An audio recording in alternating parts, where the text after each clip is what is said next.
in East London. Interesting part of London. You've got a number of seats around here, half a dozen seats. One of them voted Remain.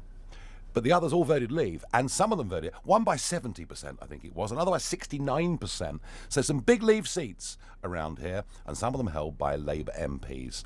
So the idea that the whole of London works for Goldman Sachs and supports Remain is not true. Certainly not true here.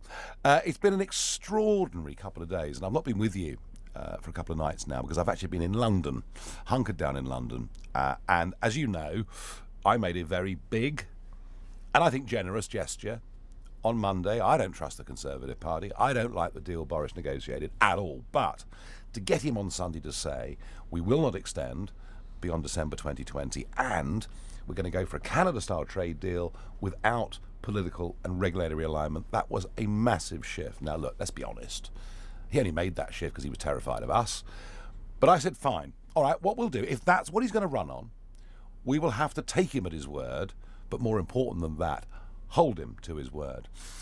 And the response I got back, well, some of you out there who are Brexit Party supporters and voters and candidates were not happy. And I'm sorry, but sometimes in leadership you have to make very tough decisions. I felt then, and I certainly believe now, what I did was right in terms of putting country before party. Generally, overwhelmingly, people were very, very pleased because what they thought was there was the beginning of a Leave alliance coming together. That Leave alliance I've talked about since August, when I said some Labour figures, Brexit Party figures, Conservative Party figures, together would win a big majority. And many Leavers thought because I'd done that, there would necessarily be some reciprocity from the Conservative Party. Well, let me tell you something, not a bit of it. Not a bit of it. Even though in 142 seats in this country, the Conservatives have never, ever won. They've always been held by Labour. And in many of those seats, we are clearly the challenger to the Labour Party. So all this business about splitting the vote. Oh, Nigel, you'll split the vote. The Leave vote potentially is now being split by the Conservative Party, refusing at any point to do other than put their own party before the country. So I've been pretty appalled, frankly, by the way they've behaved. They've, rather than saying thank you, got their mates in the Tory media just to slam us and try and smash us into the ground. And I think the whole thing is pretty disgraceful. And I'm very sure of one thing, that both the Conservative and Labour parties, after this election, think that politics should just go back to where it was. I don't. I think the slogan we came up with for the European election is even more apt for this election, which is change politics for good. And that means change the whole structure of UK politics. It is completely out of date for the 21st century. So we're going to work very, very hard on that. Nominations close tomorrow at 4:00. As I speak to you, most of our nominations are in. We will have 300 candidates in the field. We will obviously target and we will spend more time and effort and money in some areas.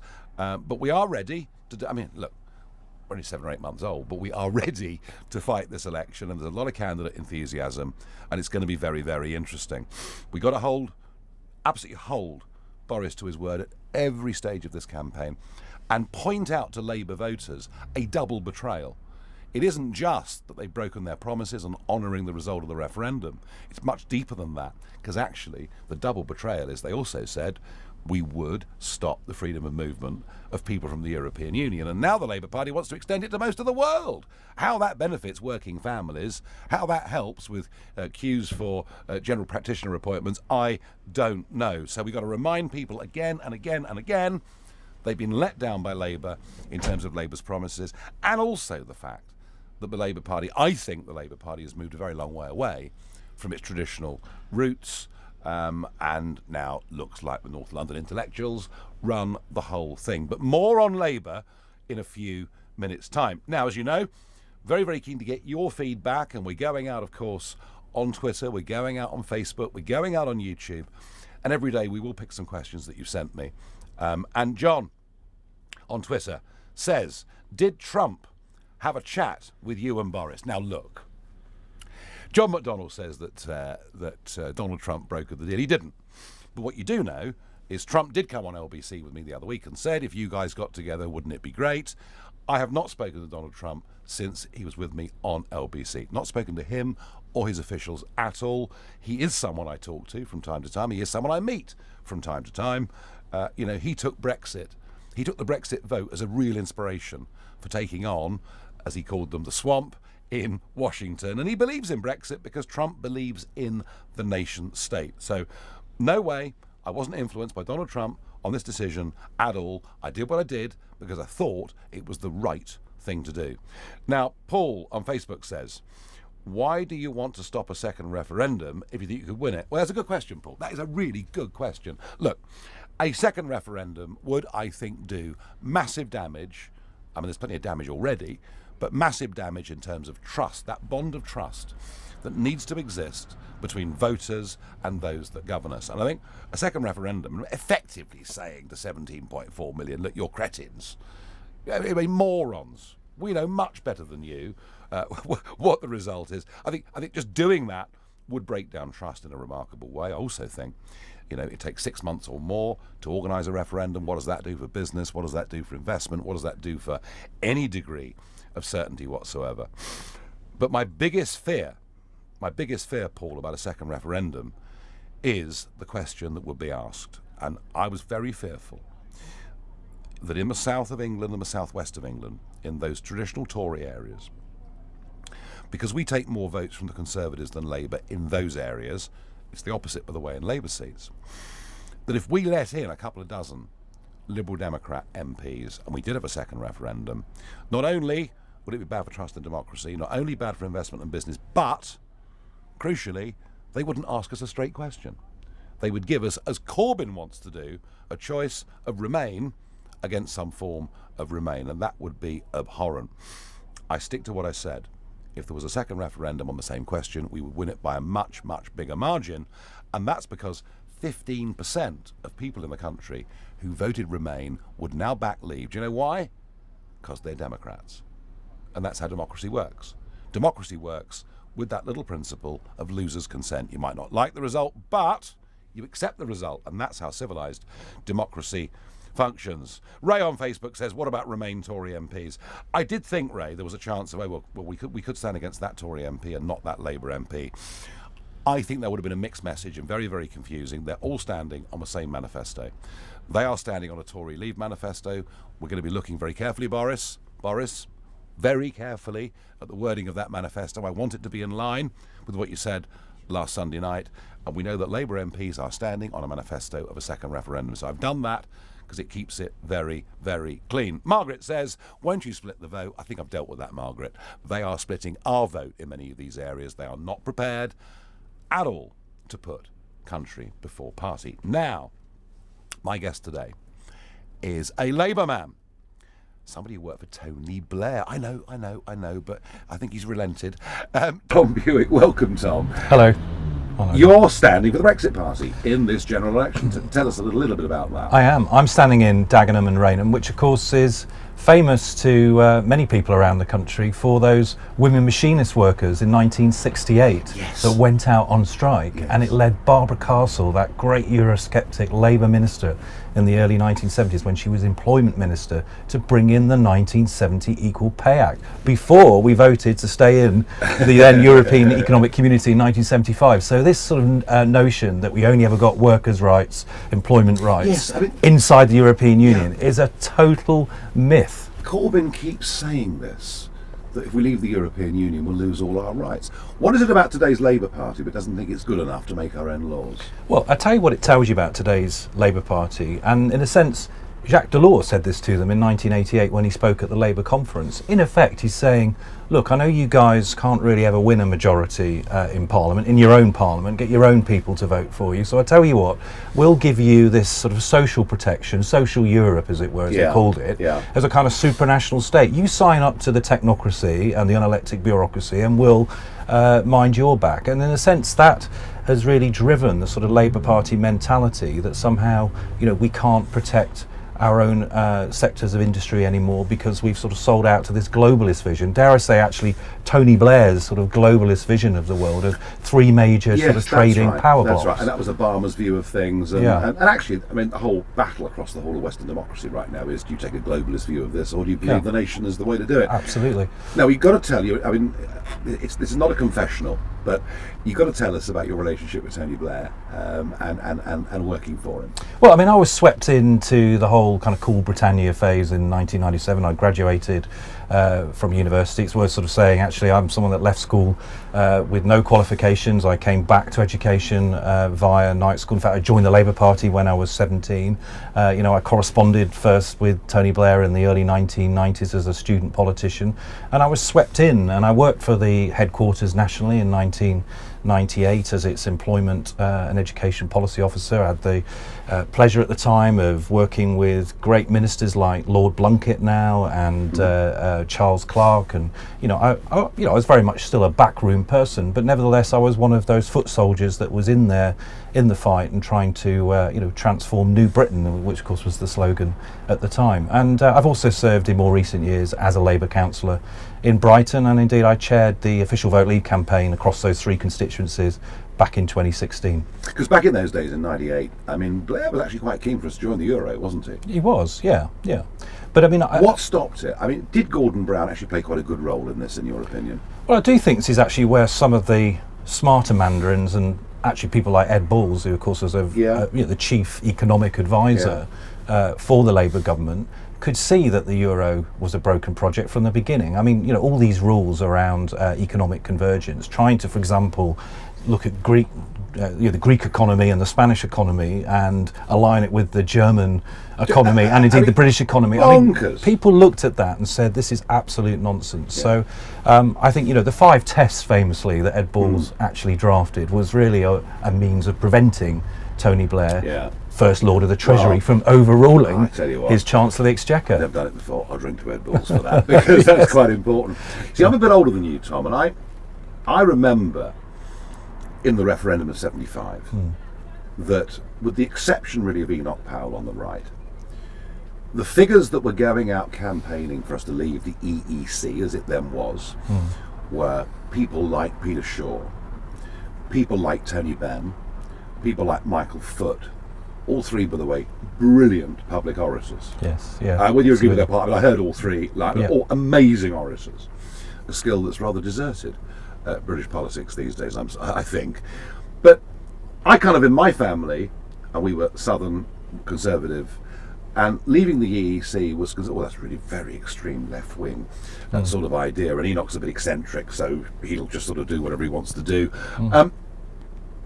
How is it that in 40 years the Labour Party has become the party that at that moment thought that the EEC would lead to big global businesses dominating everything, banks having far too much power and control, democracy being traduced? Ben even predicted that Scottish nationalism would rise out of us joining the EEC.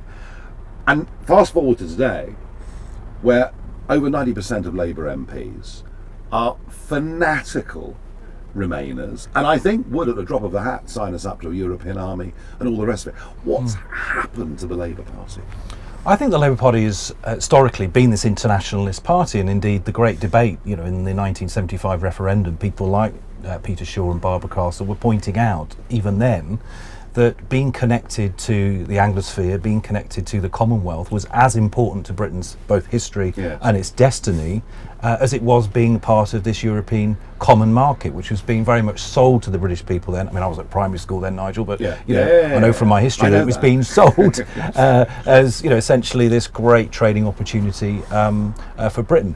So that internationalist strand within the Labour Party, at some point in the 1980s, sort of transmuted into internationalism, suddenly meaning European supranationalism. Somehow, actually being a little European was actually more important than having an international outlook and frankly having solidarity with workers from around the whole world. Suddenly now we only have to have solidarity with 27 other member states and their EU nationals. The late Bob Crow and I like Bob a lot. I mean, big personality, and I think every tube driver in London should be Absolutely. very happy Yeah. looking at their pay packet every month. And he was great the last, negotiator, Well, yeah. he was the last union leader, actually, that all the bosses were terrified of. Yeah. But Bob, massive personality, and one of my sadnesses is that we'd agreed that if there was a referendum, we'd travel around Britain together. All right. And sadly, poor Bob, had a terrible stroke, heart attack, and was gone at 51 years old.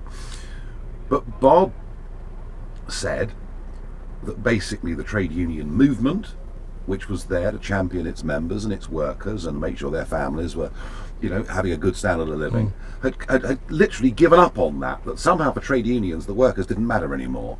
And what mattered more was going to Brussels on Eurostar on a regular basis. I mean, is there any? How do we reverse this? How do we get a labour movement and a trade union movement to start thinking a bit more about their own people? But Nigel, I've come to the conclusion that actually the Labour Party and indeed the Conservative Party are beyond reform. That's why we've got the Brexit Party. They are both in their same way captured by corporate interests. You mentioned there are trade union figures now who are more interested in getting on the Eurostar and going and joining these so-called social partnership meetings with the industrial bosses sitting around the table, cooking up all the rules. Good. Exactly. That's the lifestyle, which is ironic. And you mentioned there Bob Crow. Now, Bob absolutely understood that the one thing that we in Britain have got, whether you're rich, poor, black or white, whether you came here 5 years ago or whether you've been here all your life, is the equality of the vote. He understood that. That is deep in the history of the Labour movement. It's why we had the Chartist movement back in the 1800s. It led to the democratic franchise that we recognise today, completed, of course, when women got the vote in 1928.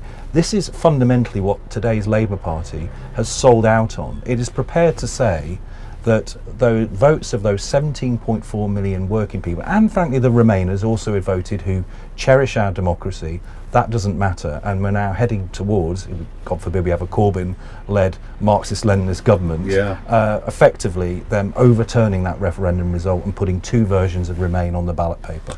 And presumably, just looking at Labour again for a moment, if they do not succeed in this election, Corbyn goes, and the battle for the soul of the Labour Party is back on. Is it going to be another hard left figure? I think we're headed for another hard left figure or figures around Jeremy Corbyn, and I have to say that's why it's so important in seats like mine where we have a Labour incumbent that we defeat Labour candidates now around the country, because this isn't just an opportunity to secure Brexit in this election. Actually, I think it's an opportunity to put this hard left tendency that frankly has captured the Labour Party. The momentum activists, The £3 members. Indeed. Who have we got to thank for that? One Mr. Ed. I know. I mean, he couldn't have believed when he did it what it would lead to, but it led to Corbyn, didn't it? And in effect a hostile takeover of the Labour Party. So moderates like me, who felt they had a home in the sort of broadly centre progressive left of British politics, were suddenly told at branch meetings, when you come along as a councillor to talk about recycling rates, by someone who's just been in the party for 5 minutes, you're not real Labour, Mr. Bewick. It's time you left. I mean, that was the kind of the toxic tone of so many of those kinds of... And the anti-Semitism. I mean, we never ever associated the Labour Party with any of this stuff. No, I mean, I'm not Jewish myself, but I've got Jewish friends on the eastern seaboard of the United States, and I've been doing some work in the last 5 years going back and forth in the US, often staying at my Jewish friends' houses when I was working over there. And I tell you, it was embarrassing to admit that I was a Labour councillor under a Jeremy Corbyn leadership, when, of course, through the Jewish Chronicle and, They can read. they were reading about the way in which the Palestinian cause was being hijacked by some hotheads who were actually using it as an agenda of racism. I agree. And who would have thought that only the second party in British political history, the Labour Party, was being referred to the Equalities and Human Rights Commission. The only other party, of course, was the BNP. I know. You can't stay around. You can't keep company like that. Awful. Are we going to get Brexit, Tom? We are, because we've got the Brexit Party. We have already influenced, thanks to your leadership and Richard Tice, you've provided, first of all, a home for people like me from the Labour Party, but also from all political traditions and none, and that's really important. This mantra we have of changing politics for good, when I talk to local people about that, they understand that it's, yes, about delivering Brexit, but Brexit was a means, it's the reform of the country comes after we get Brexit. You know, these policies already we're announcing around political reform, around investment in the regions. Yes. It's a whole new way of doing politics. That's what is really exciting about being the Brexit Party. So let's get Brexit, Nigel, and then let's get on and transform this country. Tom, thank you so much for joining me. Great.